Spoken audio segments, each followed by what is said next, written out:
નમસ્કાર વાલા પેન્શનર મિત્રો, નિવૃત્ત કર્મચારી મિત્રો, ભાઈઓ તથા બહેનો, સ્વાગત છે આપનું આપણી આ યુટ્યુબ ચેનલ ભાવેશ મકવાણા ન્યૂઝમાં।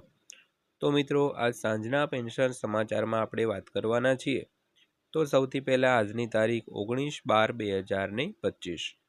તો વાત કરીએ ગુજરાત રાજ્યના નિવૃત્ત પેન્શનરોના પેન્શનને લઈને આજ સાંજે 6 કલાકે થઈ છે એક મોટી જાહેરાત।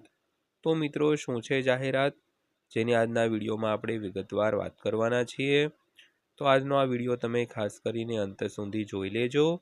અને હજી સુધી જો આપણી આ ચેનલ તમે સબસ્ક્રાઈબ ન કરી હોય તો ડેઈલી આવી જ માહિતીઓ માટે આપણી આ યુટ્યુબ ચેનલ અત્યારે જ સબસ્ક્રાઈબ કરી લેજો મિત્રો। તો શરૂ કરીએ આજનો વિડીયો। તો ડિસેમ્બર 2025માં એટલે કે આ મહિનામાં 7મું પગાર પંચ પૂરું થઈ રહ્યું છે। તો ત્યારે 8મા પગાર પંચ હેઠળ કર્મચારીઓ વાસ્તવિક રીતે કેવા પગારના પ્રકારની પગાર વધારાની અપેક્ષા રાખી શકે છે અને ખરેખર પૈસા ક્યારે આવશે, તો આ બાબતે પર એક નજર કરીએ અને આ બાબત પર એક વિગતવાર વાત પણ કરી લઈએ મિત્રો।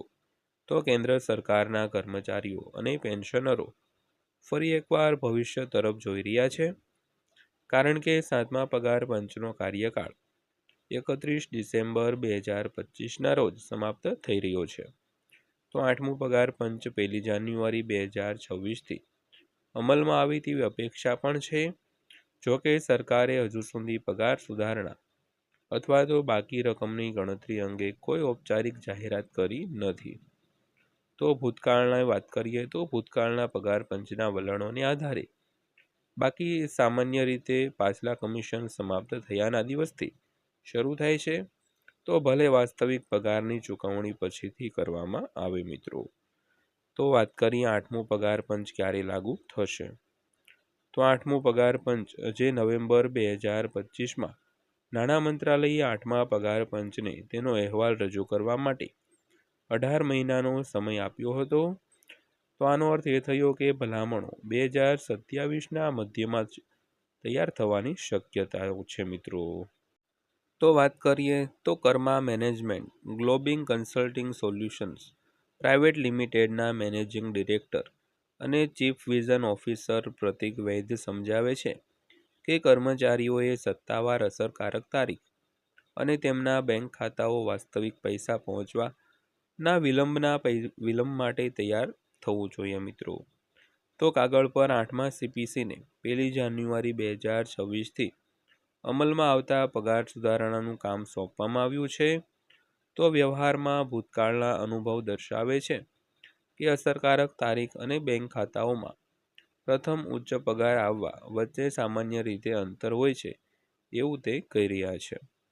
તો તેઓ નિર્દેશ કરે છે કે 7મું પગાર પંચ દરમિયાન જાન્યુઆરી 2016થી પગારમાં સુધારો કરવામાં આવ્યો હતો, પરંતુ કેબિનેટની મંજૂરી તે વર્ષે જૂનમાં જ મળી ગઈ હતી અને પછીના મહિનાઓમાં બાકી રકમ છે તે ચૂકવવામાં આવી હતી। તો વાસ્તવિક રીતે કર્મચારીઓએ નાણાકીય વર્ષ 2026-27માં વાસ્તવિક ચૂકવણી માટે તૈયારી કરવી જોઈએ, જેમાં બાકી રકમ સૂચિત અસરકારક તારીખથી જમા કરવામાં આવશે। તો વૈદ્યે એવું ઉમેર્યું હતું। ત્યારબાદ વાત કરીએ તો 8મા સીપીસી હેઠળના પગારમાં કેટલો વધારો થવાની અપેક્ષા છે। તો હજુ સુધી કોઈ સત્તાવાર સંખ્યા નથી, પરંતુ અગાઉના પગાર પંચ અને વર્તમાન આર્થિક પરિસ્થિતિઓ જોઈને અંદાજ લગાવી શકાય છે।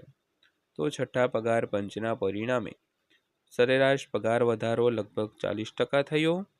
7મા પગાર પંચે તુલનાત્મક રીતે ઓછો વધારો લાવ્યો, જેનો અંદાજ 23થી 25%નો હતો, જેમાં ફિટમેન્ટ ફેક્ટર 2.57 હતો। તો 8મા પગાર પંચ માટે શરૂઆતના અંદાજો 20%થી 35%ની રેન્જમાં પગાર વધારો સૂચવે છે। તો ફિટમેન્ટ ફેક્ટર 2.04 અને 3ની વચ્ચે રહેવાની ધારણા છે, તો જે ખાસ કરીને પ્રવેશ સ્તરે ઉચ્ચ મૂળભૂત પગાર તરફ દોરી શકે છે। જો કે આ આંકડાઓ ફક્ત અપેક્ષાઓ છે, કોઈ જાતની ગેરંટી નથી મિત્રો। ત્યારબાદ જોઈએ તો અંતિમ હાઇકનો નિર્ણય શું હશે। તો નિષ્ણાંતોના મતે અંતિમ નિર્ણય ફુગાવાના વલણો, સરકારી નાણાકીય સ્થિતિ અને વ્યાપક આર્થિક પરિસ્થિતિઓ સહિત અનેક પરિબળો પર આધારિત રહેશે. તો પ્રતીક વૈદ્ય માને છે કે સરકાર સંતુલિત અભિગમ અપનાવશે. અંતિમ આંકડો આગામી 12 થી 18 મહિના દરમિયાન ફુગાવા 16મા નાણાં પંચ પછીની રાજકોષીય જગ્યા, કરવેરામાં ઉછાળો અને રાજકોષીય ભૂખ પર આધાર રાખે છે. મિત્રો, તો મારો મત એવો છે કે સરકાર ભથ્થા અને ડીએ રિસેટના વધુ માપાંકિત માળખા સાથે દ્રશ્યમાન સુખદ અનુભવ આપતી વૃદ્ધિને સંતુલિત કરવાનો પ્રયાસ કરશે. મિત્રો, તો ત્યારબાદ અંતમાં વાત કરીએ તો કર્મચારીઓએ શું ધ્યાનમાં રાખવું જોઈએ. તો કાગળ પર 1 જાન્યુઆરી 2026ને અસરકારક તારીખ તરીકે ગણવામાં આવી શકે છે, પરંતુ વાસ્તવિક પગાર સુધારા અને બાકી ચૂકવણીમાં સમય લાગી શકે છે. તો કર્મચારીઓએ અગાઉના પગાર પંચની જેમ રાહ જોવાના સમયગાળા માટે તૈયાર થવું જોઈએ. તો હાલ પૂરતું મધ્યમ પરંતુ અર્થપૂર્ણ પગાર વધારાની અપેક્ષાઓ વ્યાજબી લાગે છે.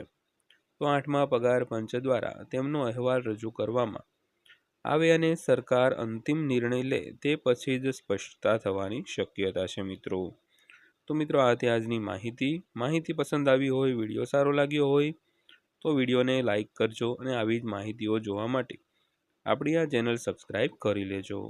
તો ફરીવાર પાછા મળીશું એક નવા વિડીયો સાથે, નવી માહિતી સાથે. ત્યાં સુધી સૌને જય હિન્દ, વંદે માતરમ.